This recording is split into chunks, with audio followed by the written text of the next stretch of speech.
Then we shall be able to begin. And we are looking at this question here.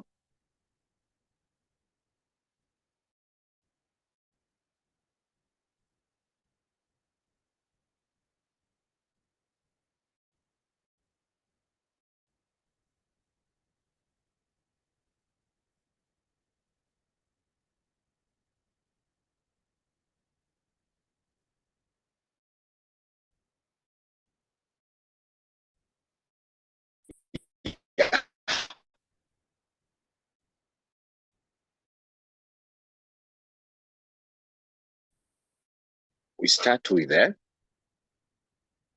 first one here, which is from this sitting. Again, question number 3A. That is, we start from there. No, question number 3. Question number 3A. 3 questions. Explain 3 forms of market efficiency. Remember, market efficiency is all about how share prices are able to reflect information. We call this the signaling effect. So there are 3 types, and we need to really discuss them. You know, ladies and gentlemen, if, for example, something bad was to happen to Safaricom today, perhaps in this case, they get into a very, very bad scandal. If they're to get into a very, very bad scandal, automatically, this bad event will be able to find its way to the share price of Safaricom. The share price. So you see now that is what we call market efficiency. Markets are very, very efficient. They are able to react to past information. They're able to react to past and current information. Yeah. Share prices are able to react to both public and private information. You need to understand that. All right. So, ladies and gentlemen, this is what I want us to write there. What I want us to write there is this. What I want us to write there is this.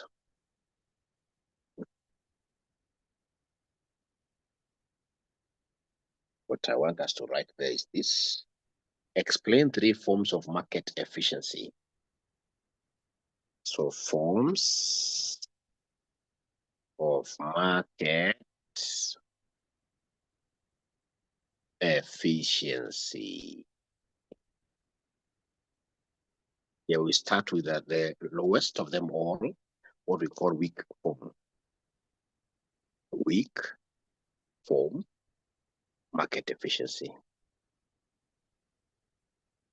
So at its weakest, the share price only gets to reflect what has happened in the past. In the past, it can't adjust itself to what is happening today or to insider information. That is the weakest form of market efficiency. All right. So you tell us there that this form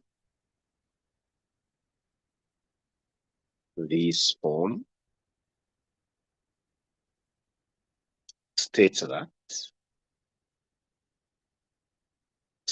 that current share prices, current share prices fully reflect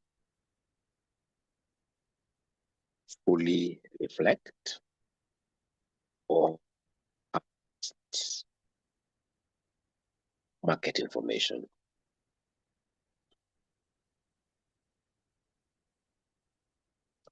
Or past market information, such as the historical prices,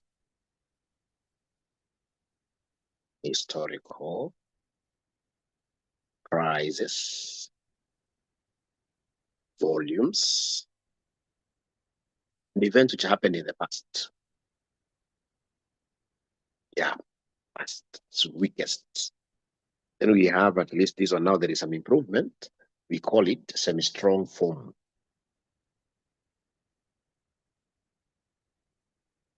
Semi-strong for market efficiency.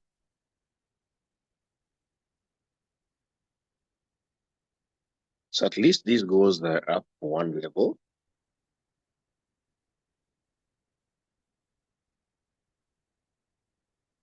So tell us that this form states that this form states that current share prices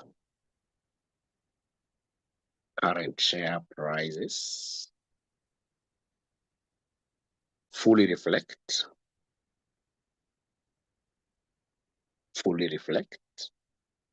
all publicly available information, all publicly available information, including financial statements, news releases,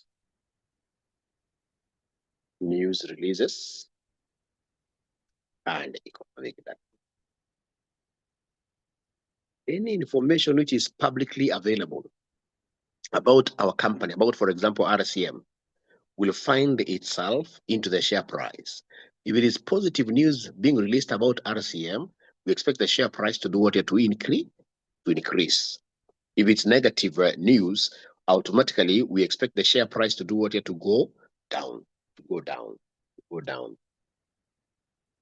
Right? And then we go to number 3. Number 3, we have what we call strong form. Strong form market efficiency.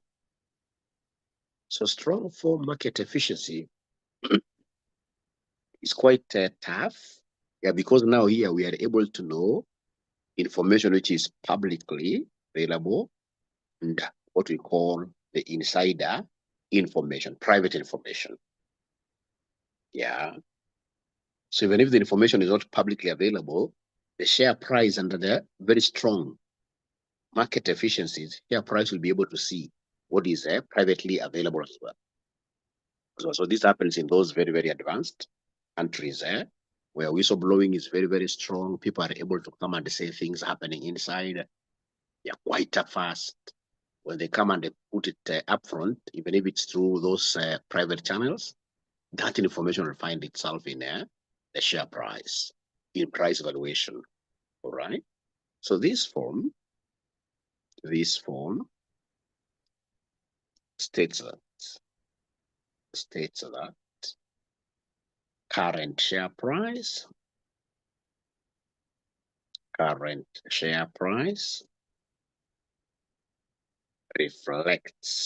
reflects all information, all information, both public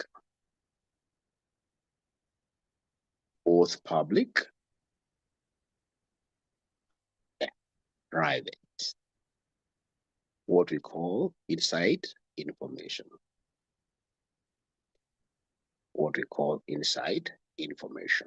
All right. So could you kindly confirm that you guys have been able to write up to here by mentioning why for yes? Have you been able to write up to here and to go to part now? But I need some confirmation from you. You simply mention why for yes, and then we get to continue.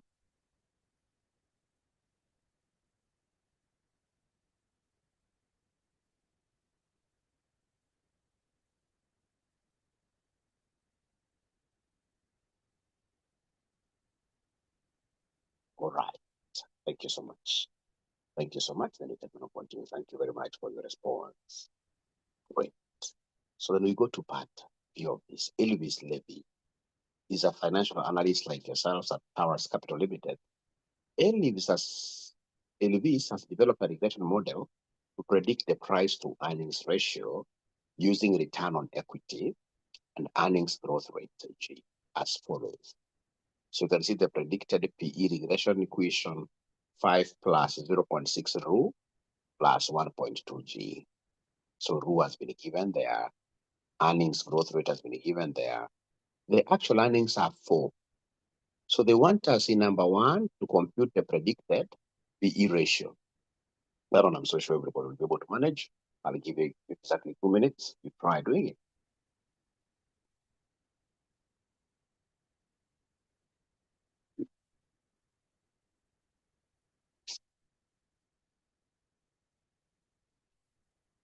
Just 2 minutes.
Very good. So then we have in this case here predicted PE 5 plus 0.6 rho plus 1.2 G. So rho is given 15, and then G is given as 8. So you simply substitute. And again, remember in regression analysis, normally what do? We'll say if it is rho in percentage, when you're putting this data in the regression equation. So therefore, when I'm substituting my very good students, this is what I will do here. All right. So this is what I would have done if I'm the one doing this. I would have simply given you guys this predicted PE ratio.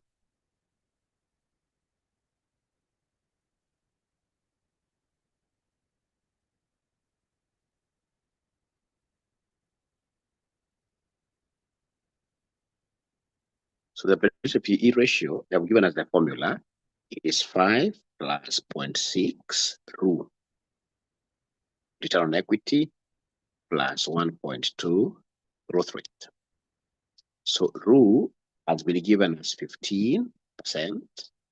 G has been given as 8%. So therefore, our predicted PE ratio will be equal to 5 plus 0.6. As you put in this rule, ignore the percentages. Ignore percentages. Plus 1.2 times 8 like that.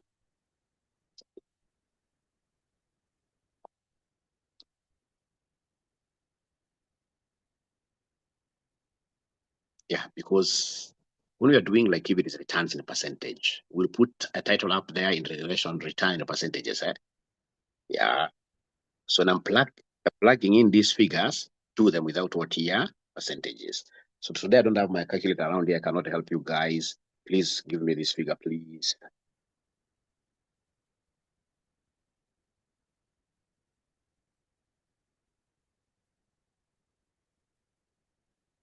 So you say 5 plus 0.6 times 15 plus 1.2 times what here is 8.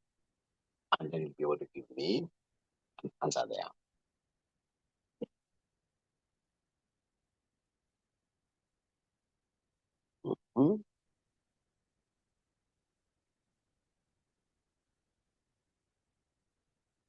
Anybody who has an answer there, just try your best to your calculator. I believe you have it. Predicted P ratio.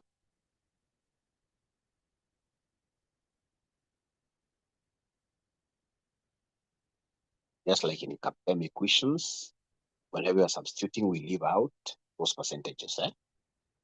We leave out those percentages. Yeah, please give me an answer. Even if we are wrong, so what? We are finance analysts. Nobody should scare us.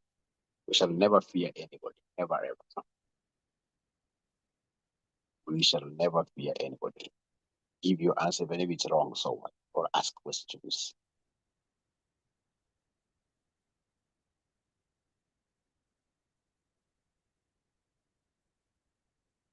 Anybody getting a figure, please? 23.6. Thank you so much. 23.6. Thank you so much. So this PE ratio. Yeah. So they wanted as number one to give them the PE ratio. Then number two of this, they want us to give them intrinsic value of a share using PE ratio method. Great. So of course, you know valuation using PE ratio, earnings yield. So if it is PE ratio, yeah, we know normally we take market price per share all over EPS. Market price per share all over EPS. They want us to do valuation. So to do valuation, make MPS the subject. So you cross multiply, right? So it will be PE ratio times EPS. Make MPS the like not have written here. I should have said make MPS the subject. So MPS will be PE ratio times EPS like that. All right. So PE ratio, already we have it. You guys gave it to me, 23.6 times, in this case, the EPS of this security. EPS of this security, they have given it to me, no 3. Actual earnings per share, 4, not 3. So times 4, like that. So this is what we call the intrinsic value. Intrinsic value.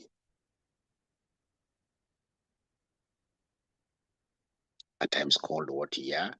It is a true, but it's theoretical. You have gotten it from calculations, either through discounting, using PE ratio, using earnings yield method. You have gotten it through calculation.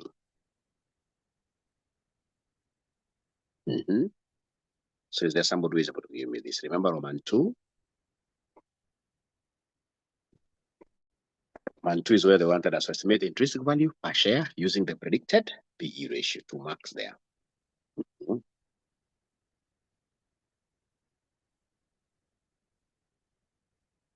Yeah, please try giving me this answer for the intrinsic value. Let me reshare this. 3.6 times 4. I'm almost finishing. After this, I'll only do one question, and that will be it. So what figure are they getting? They're getting 94.4. Thank you so much. They're getting here 94.4 like that. 94.4. Fisherman. All right. And then we look at Roman 3. So Roman 3 here, they want us, if the current market price is 60, determine whether the stock is undervalued or overvalued. Yeah. So basically here, they want us to give them the profitability index. Profitability index through what we call the Jensen's alpha value. So the alpha of this security will be intrinsic minus now the market value. The intrinsic value is 94.4. And they're telling me that the market value is 60 bob. So then if I buy today, I'll be able to sell at 94.4, which gives me 34.4. So profitable. So profitable means what here? Undervalued. Go ahead and buy it and sell it today and make what we call arbitrage gains. So it's undervalued. Yeah, it's profitable. It is what we call super efficient. Super efficient, like that.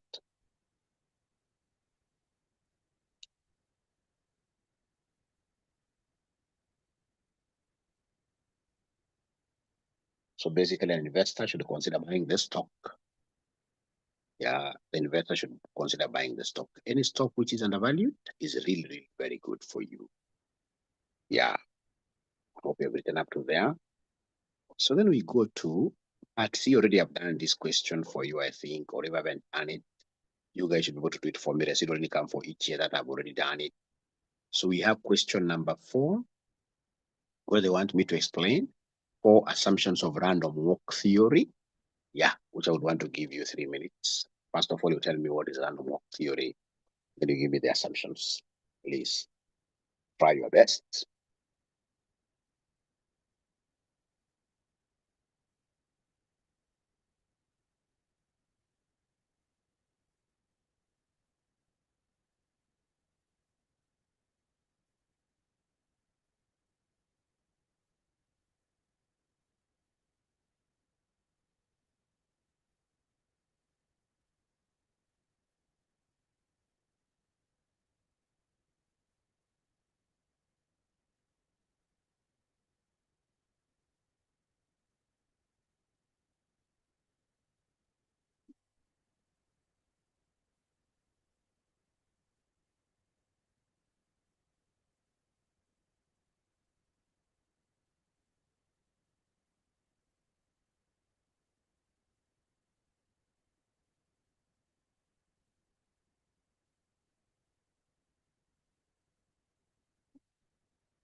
Remember, this basically has got a relationship to do with what we call market efficiencies. So, under random walk theory, ladies and gentlemen, remember this stock prices will change randomly.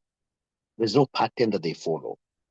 It becomes very, very hard for you to predict share prices under random walk theory. Yeah. And random walk theory, it becomes very, very hard for you to predict any prices.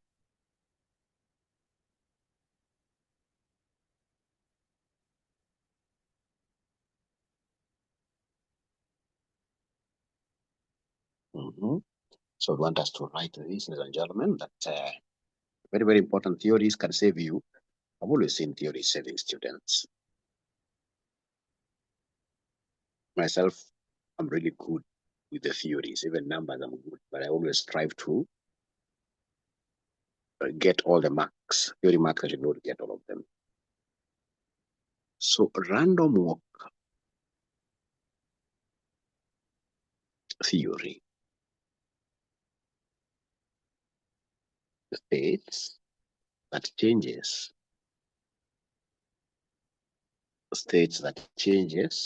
in stock prices. Changes in stock prices are random random, and unpredictable.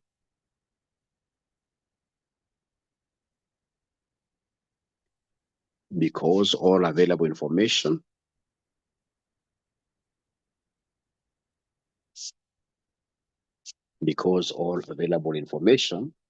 is already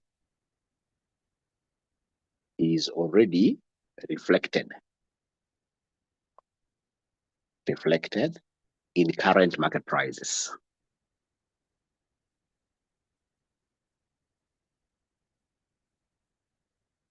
So we are talking of what here? Information sensitive stocks. And you see, information keeps on changing. Information about Safaricom will never remain the same. There will be directors exiting. There will be directors fighting inside there. There will be, there's so much happening there. That explains why these prices will keep on changing. We are in the current information era. Yeah, this social media, etc. So we shall have what we call random walk prices moving in an unpredictable way. The news could be good today, the price goes up. News could be bad tomorrow, the price goes down. So tell us there that as new information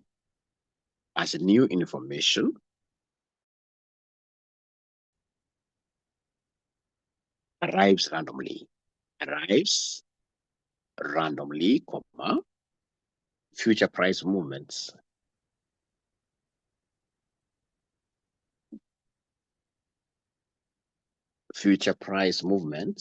also are randomly, yeah, into brackets, haphazardly.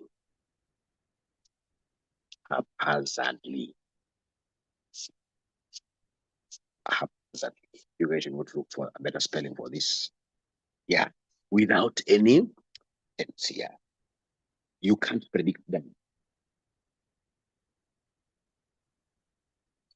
So you'll see your past papers where somebody asks you for features. Somebody can ask you for features of random walk theory.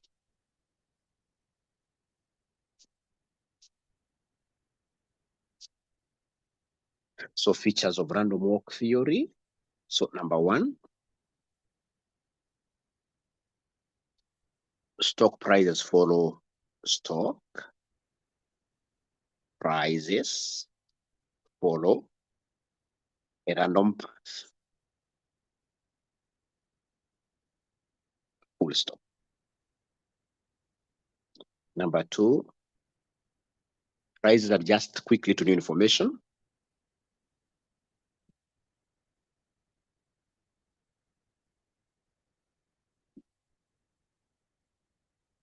Prices adjust quickly to new information. Full stop there. Number three, technical analysis is ineffective.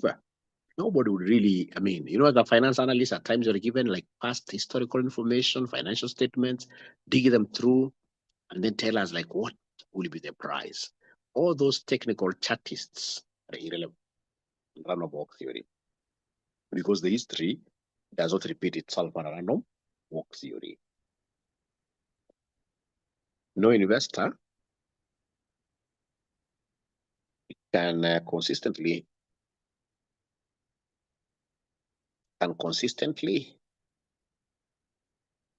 beat the market.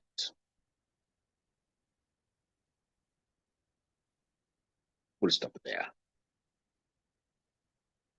You will simply buy and hold on to your portfolio and then sell whichever time you want, but not knowing how the price will behave. Yeah, those are features. Very, very important for you.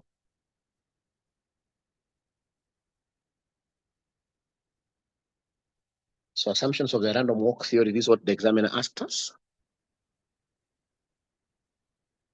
Assumptions of random work theory.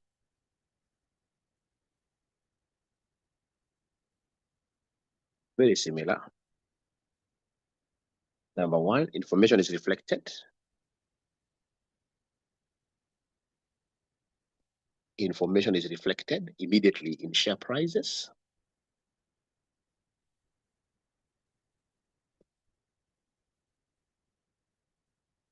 Yeah, because you operate in a strong form, efficient markets. Yeah. Number two, new information arrives randomly.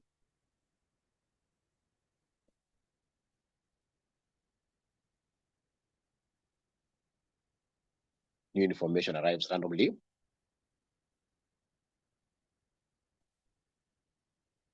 Number three, price changes.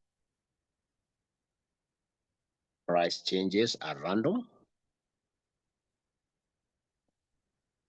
and independent. Price changes are random and independent. Number four, investors cannot the same. Investors cannot consistently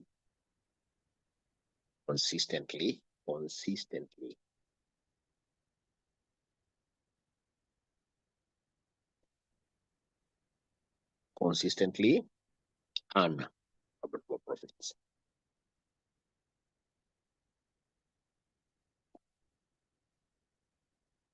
Like that, full stop. Because the prices are going to be random here. The prices are going to be random here, not beat the market all the time. I hope we are together so that I can go and do the last question part B of this. You can take screenshots of this. You can take screenshots of this. Otherwise, look at part B. Part B of question 4, Nomad Limited has provided the following financial information. Reported EPSs for including net income was a litigation gain of 60 million. The firm incurred an impairment loss of 40 million, non-recurring. Number of shares outstanding are 20 million. They want me to compute the normalized EPS. Could you kindly do that for me? Just try.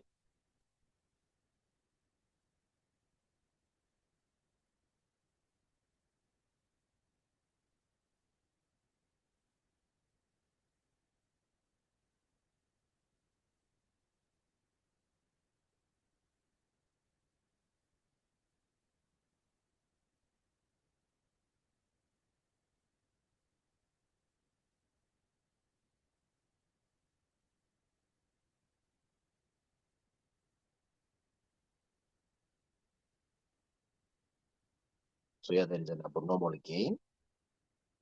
So because I'd added it, I need to subtract it.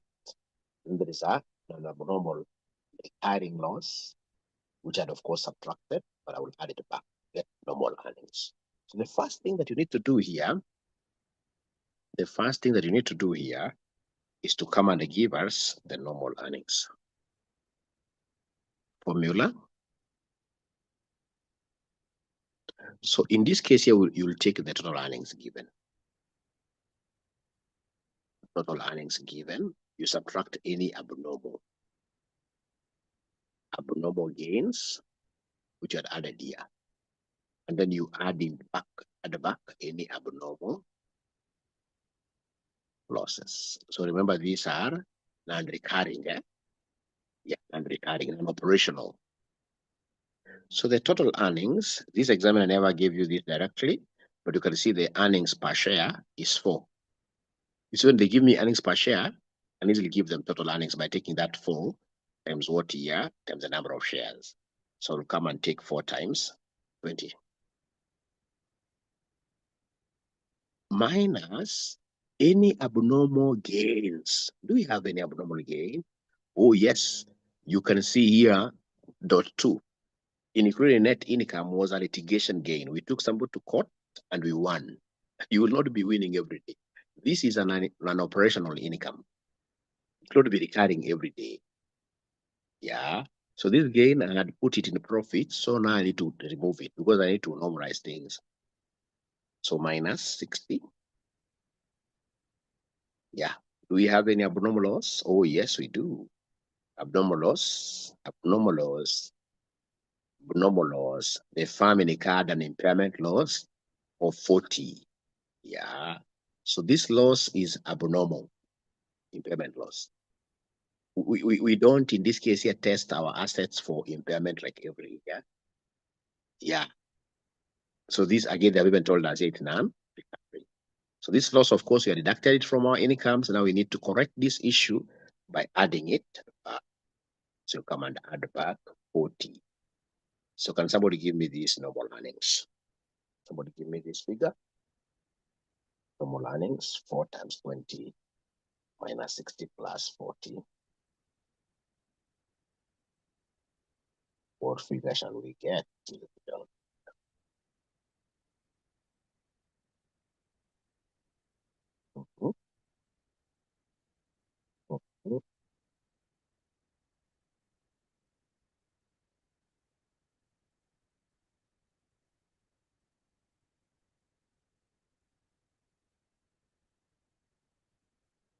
It assumes that markets are efficient. Yes, that's a very good assumption for the random walk here, random walk theory.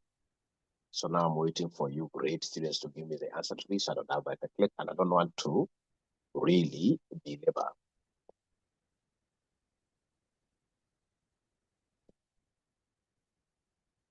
Will it be 60? That is 80. Minus 60, 20 plus 40. But I get this answer from you great students. Yeah, they're giving me a figure of 60.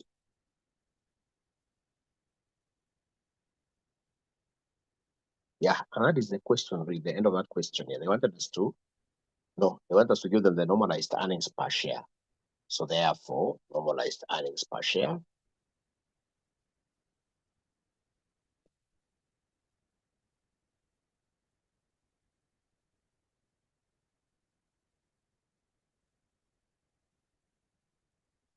So it will be 60 over number of shares, which are 20.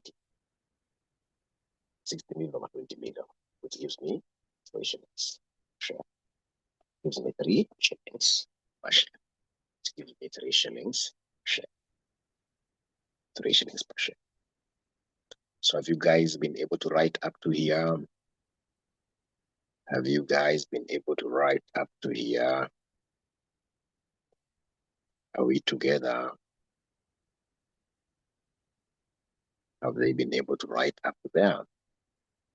Simply mention why. Yes. Thank you so much. My CP students told me Mwalimu technology is good, but they would want to be seeing the teacher. I don't know for whatever reason. For that reason, kwaherini sana. See you again. Now is it the day after tomorrow? We will be skipping one day. Because if we do this every day, then we'll finish everything. It will be bad as well. You also need time to study on your own few things here and there. Thank you. See you next time.